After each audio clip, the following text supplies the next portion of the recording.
The Japanese government's plan to discharge radioactive wastewater from the Fukushima Daiichi nuclear plant into the Pacific Ocean has provoked international criticism. There's been growing safety concerns even amongst communities on the other side of the Pacific. EDS Tianshan spoke to activists in California who are advocating for the protection of our oceans. Since 2014, volunteers from Mothers for Peace in California's coastal town of San Luis Obispo have been collecting sample water to be tested for radioactive chemicals like C-137, which is a marker for contamination from the Fukushima nuclear disaster in Japan 12 years ago. The results show a gradual increase in the levels of C-137 over the years, with a peak observed in 2018, creating concerns among environmentalists about the long-term impact of Japan's decision to start discharging treated radioactive water into the ocean.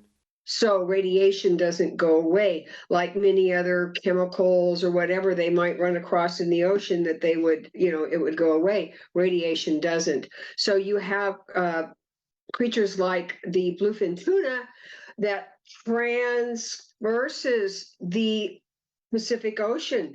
So it is picking up radiation the whole time, and especially when it gets over by Japan, which the levels are even higher. So that is the concern.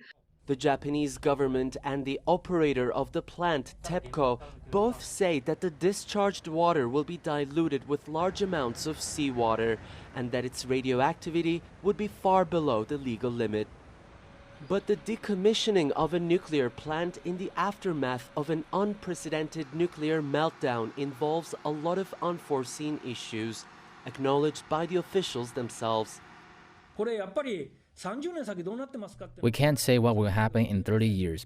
We can't say.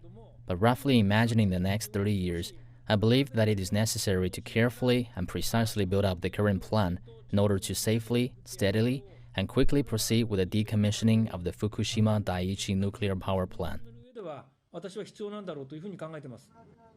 What is known about the treatment of nuclear waste is that most of the radioactivity can be removed from the water, but some chemicals like tritium cannot be separated, and low levels of some radionuclides always remain.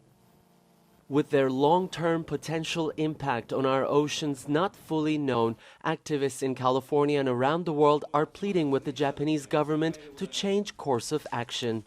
Japanese activists are telling me that there's still room for more tanks. TEPCO and the government, they just don't want to spend any more money on creating more tanks for the water.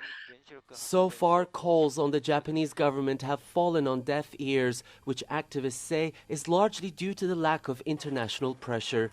It is Tianshan, CGTN, Los Angeles.